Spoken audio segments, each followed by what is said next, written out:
Once upon a time, in a faraway land, there lived a man named Aladdin na naninirahan kasama ang mga taong sa cave. Look here, my dear friend, for a lamp without end. It can grant every dream you felt near. So simple yet grand, just place in your hand and see how your wishes appear. What is this I found? Could it truly be bound to a genie who grant me the world? I'm just a poor boy, seeking great me joy, but his treasures about to unfurl. Alegria dá, what feels really alive. Genie can put the wishes and dreams just by his exceed. At binili nga ni Aladdin ang magic lamp. Inay, tingnan niyo po! Nakabili ako ng magic lamp! Ito na magpapayaman sa atin! Ano ka ba naman, anak? Ang pinapabili ko toyo at patis. Bakit naman yan ang binili mo? Akin na nga yan at ibabalik ko? Nay, wag po! Subukan muna natin! Wow! Matapos ang 100 taon! Magandang gabi, Master Aladdin. Ako si Genie at ipagkakaloob ko ang 3 kahilingan mo. Limpak-limpak na salapi, OOTD, at alas! Salapi, OOTD, at alahas, matutupad. Your wish is my command. Nay! Mayaman na tayo! Oo nga, anak! Aha! Bigay mo sa akin yan. At ako ang tunay na nagmamayari ng magic lamp na yan. Hindi! Binenta mo na yung sa akin! Samsamin na yan. Wag!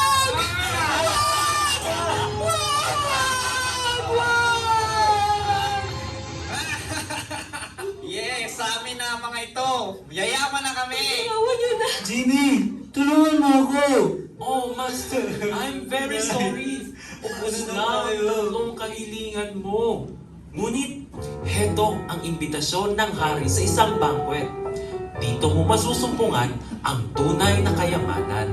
At sinimulan na nga ni Aladdin ang paglalakbay patungo sa Mount Zion upang umattend ng banquet. Sa kabilang dako naman ng mundo, naninirahan ang isang dalagang pangalang Cinderella kasama ang kanyang madrasta at wicked stepsisters. Pagpaunahin niyo po, ina! Meron pong liha mula sa palasyo! Wow! Ang lahat ng mga dalaga ay inaanyayahan sa isang piging. Isang piging? Yes, yes, yes. Kung saan pipili ang prinsipe ng kanyang mapapangasawa. Trisela, nararamdaman ko na ako ang mapipili. Anastasia, hello? Ang tsaka mo kaya? Ina, maaari po ba ako pumunta sa pagdiriwang? Hindi maaari. Ina, huwag mo siyang papayagan dahil tatalbugan lang niya ang beauty namin. Sa isang kondisyon, kailangan mong tapusin muna ang mga gawaing bahay. Wow! Ang gaganda ng aking mga pretty daughters! Tayo na, naghihintay ang karuhay sa labas. Sandali lang po, inay! Lahat po ng inutos ninyo ay aking natapos na! Teka. Parang kwintas ko yan ah. Tanggalin mo yan!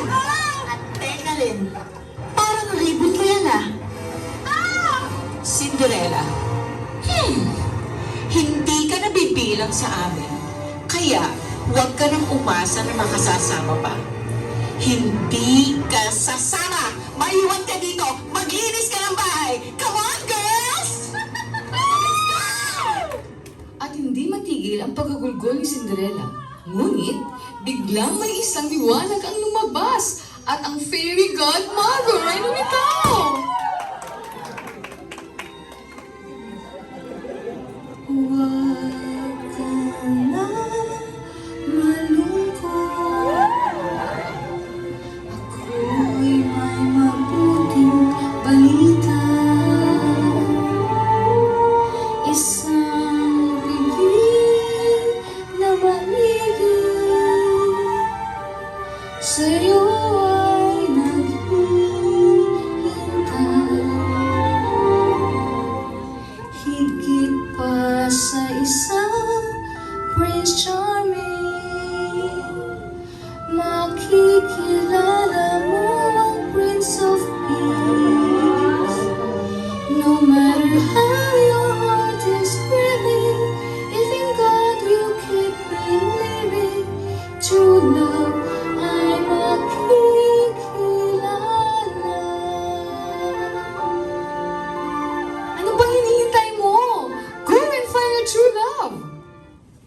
At katulad ni Aladdin, si Cinderella ay tumungo sa Mount Zion para sa dakilang piging upang matagpuan ang kanyang true love.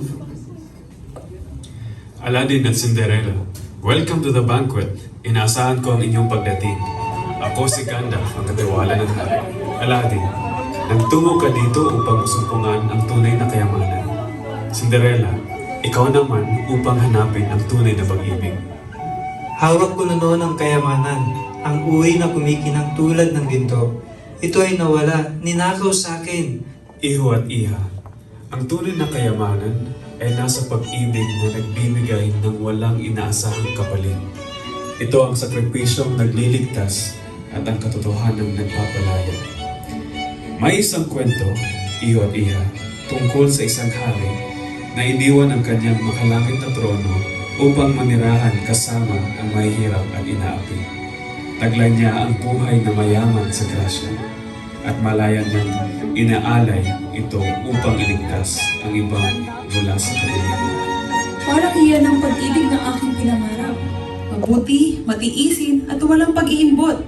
Pero totoo nga ba ang ganong pag-ibig? Tunay ito, iha. Ang pag-ibig ng haring ito ang pinakatunay na pag-ibig sa lahat. Hindi tulad ng mga panandalian gaya sa mundo. Ang kanyang pag-ibig ay hindi kayanman nabibigo. Nakita niya ang mga kahinaan ng sangkatauhan at minahal niya pa rin sila. Hanggang sa puntong ibinigay niya ang kanyang buhay para sa kanila. Ang pag-ibig na yun, parang mas higit pa kaysa sa kahit anong bagay na alam ko. Pero bakit niya binuwis ang kanyang buhay para sa mga taong hindi karapat-dapat? Yan ang kanyang biyaya ng kaligtasan. Nakikita niya hindi ang ating mga pagkukulang, kundi ang ating potensyal kapag binago tayo ng kanyang biyaya. Ang kwento ng hari ay ang mabuting balita na sa pamamagitan ng kanyang sakripisyo, ang lahat ng maniniwala ay makakasumpong ng kaligtasan at isang pag-ibig na pupuno sa bawat hangarin. Kung gayon, tayo na mga kaibigan. Ang pinakadakilang kwentong ito ay hindi nilikha upang manatili lamang sa ating mga sarili. Tara at ipamahagi natin ito sa lahat. At pinalaganap nga nila Aladdin at Cinderella ang mabuting balita sa kanilang mga kababayan. At maging sila ay nanampalataya din sa Mesiyas.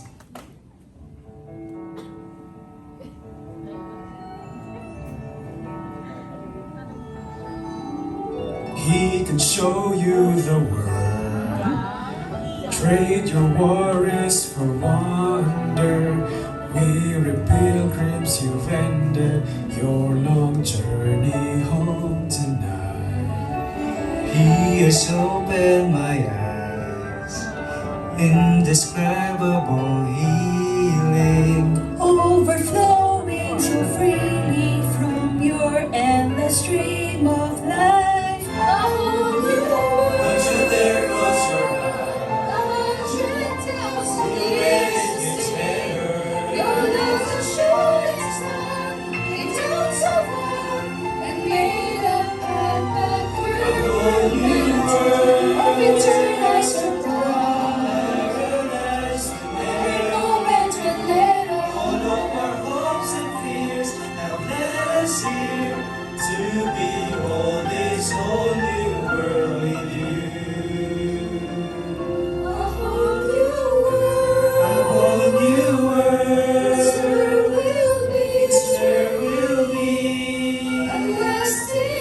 Lasting